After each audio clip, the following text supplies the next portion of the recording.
Nice to meet you, first of all. Nice to meet you too. You come from Austria, but then you moved to the USA.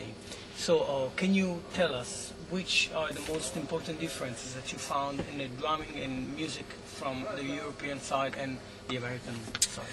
Well, the biggest differences between the US and Austria is, first of all, the size of the country and the market. The fact that music in America is produced mainly in English, which caters to the world market, and music in Austria is mainly recorded in German, and which caters to a very small territory in Europe. So obviously, because of that, because of the reach of the music and the impact of the music that you play, if you're based in America, you reach a worldwide audience, and that again has the effect that there's a lot more money coming in from sales. The budgets are bigger, the productions are bigger, everything is basically much bigger and a lot more voluptuous in every sense. Also, the music, of course, is very different. And I grew up listening to a lot of English and American music, so in Austria, for example, there simply isn't an opportunity to play that kind of music commercially. You know, most of the music is either classical or folk music based, so it's a completely different attitude towards working, towards music, and the styles of music are more plentiful. In America, there's a lot of rock, heavy music, R&B, soul, funk, everything that we like and listen to. In Austria, the market is also a lot more pop based, and for me, it's always been a lot more interesting to work in more styles than just one.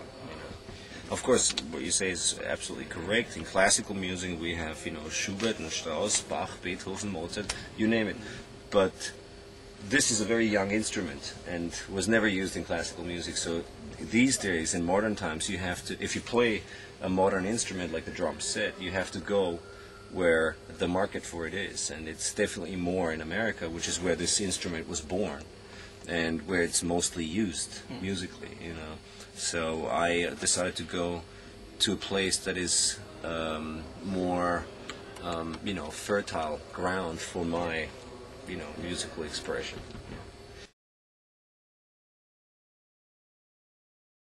I started playing when I was 5 in a local drum school in a little village in Austria where I grew up, near Vienna. And I had a very good drum teacher for about 7 years or so. And then he introduced me to a better teacher, even somebody who was more drum set oriented, because my first teacher was a classical guy, a classical percussionist with the Vienna Philharmonic Orchestra.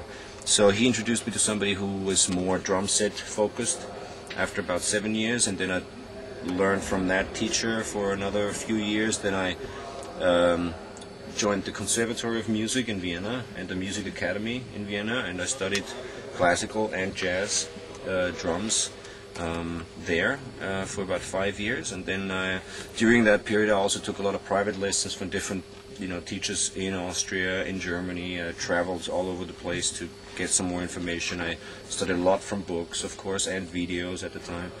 And then I went to the US. I started playing, and I studied briefly at a school which doesn't exist anymore, which was the Dick Grove School of Music in Los Angeles, but only briefly. And so my main, educational sort of time was back in Austria, in Vienna, with my first drum teacher when I was a little boy, and then the Conservatory of Music in Vienna.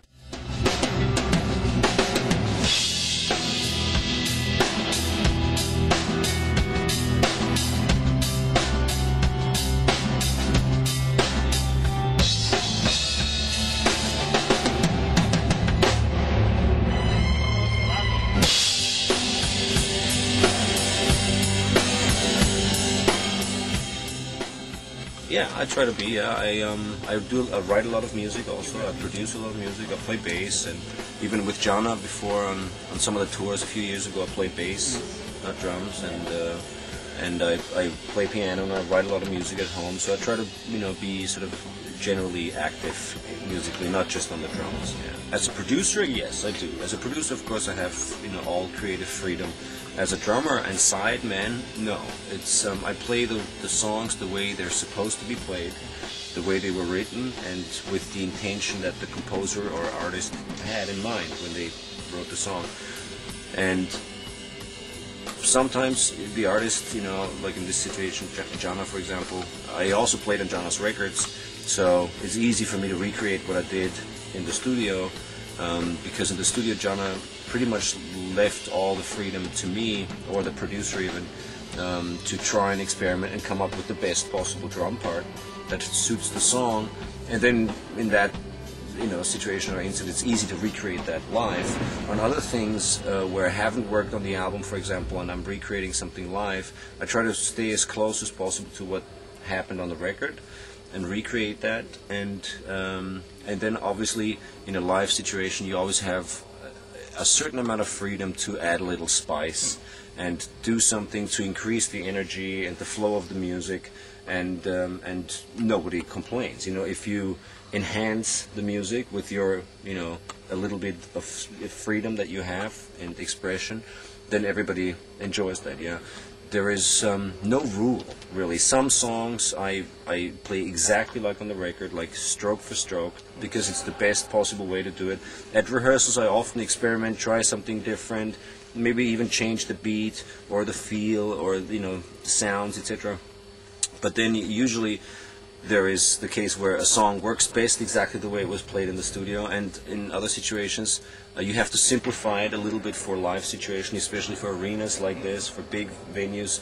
You have to simplify certain parts or change them to make it more powerful for a live situation, or more impactful sound-wise, or even just in terms of the show, you know, you play certain things a different way just to make them look better, you know. And so yeah, you always have that kind of freedom, but it's usually the freedom ends where you interfere with the composition and with what the artist is trying to do on stage. Yeah. Well, what I like about the job is the variety. You know, I like it all. I don't have, you know, a preference, because I like the change. I like the different types of work processes. You know. I think after having done this for 20 years, my least favorite part is to travel, you know, because you spend a lot of time on airplanes and in cars and trains and buses and whatever. So touring is obviously the most time-consuming aspect of it, and I like to work as efficiently as possible. So in regard to the way I spend my time, it's probably writing and producing and recording, because that's very quick and time efficient, and it's also, I like that kind of pressure, you know, that you have only a limited amount of time to do something creatively. It's, for me, I like that feeling. But I like to mix it up. I like the variety. Often when I'm in the studio for too long, I long for going back out on the road and doing a tour. And if I've been on the tour for a while, I want to go back home and just write, or, you know, just play, you know, smaller clubs, you know, and not huge places. I like to mix it up, and it's important for me creatively, musically, in terms of you know, the people that you meet and that you work with and spend time with. I like to change it up all the time, and I try to find a good balance of everything. You know, I usually do a few tours, maybe 2 or 3 tours a year, and then the rest of the time I try to spend writing, producing, recording, and maybe doing some personal projects, solo records, or drum-related things, clinics, or books or videos or something like that. Do you teach? No, only on DVD and with my books. Yeah, not directly at home. I don't have the time. Yeah.